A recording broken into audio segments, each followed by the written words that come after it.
మన కవి యొక్క ఉదయం ఏంటో మనకు తెలిసిపోయింది.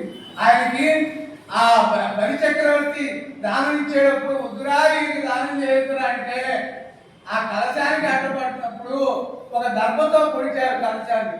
ఆ కంటి నుంచి బయటకు వచ్చి ఆ గర్భపుల్ల ఆ కంటి కూర్చుకోవడం వల్ల ఆనాటించారు ఒకడైనాడు. కాబట్టి అన్నాతిని కూడా అసురకులుండవు శుక్రాచార్యుడు అప్పటికి ఏకాక్షం సరిపోయింది.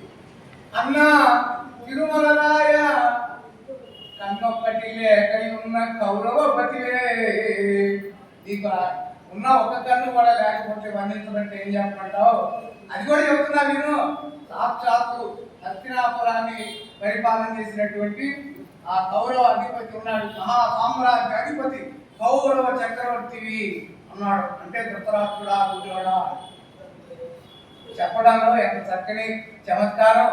ఆ కవికి ఆ తిరుమల నాయుడు అనేవాడు అక్షర లక్ష్మి పంపించాడని అదొక ఇదన్న. ఇదిలా ఉండగా మరొక చమత్కారమైంది, అద్భుతమైంది. ఇవన్నీ నిజంగా వాస్తవానికి దగ్గరగా ఉన్నవని కాదు.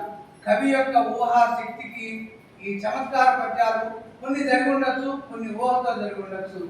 ఈవేళ నేను ఇక్కడ ఇంతమంది ముందు నిలబడి మాట్లాడుతున్నానంటే వాస్తవానికి మా గురువు గారి వాళ్ళు అనుకోకుండా సూరం శ్రీనివాస్ గారి ఇక్కడికి వచ్చారు.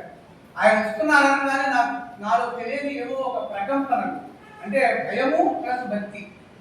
మేము ఎప్పుడైనా వేదిక మీద ఆయన మాటలు విన్నాం, కానీ మేము మాట్లాడుతుంటే ఆయన లేదు.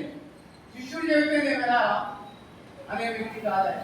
చూద్దాం శిష్యాది చేతి పరాది ఎలా చెబుతాడు. 2 అక్షతలు వేసాడు అనుకొని నా మీద అనురాగంతో వచ్చాడు. మా అమ్మా నాన్న లేదనే చింత పోయింది. అక్షర భిక్ష బంధించిన మా గురువు గారు ఉన్నారు. మా అమ్మా నాన్న కూడా వారి రూపంలోనే వచ్చారని భావిస్తూ ఇప్పుడు ఒక అందమైన చిత్రపటం అండి. ఆ చిత్రపటాన్ని తీసుకొచ్చారు సభలోకి.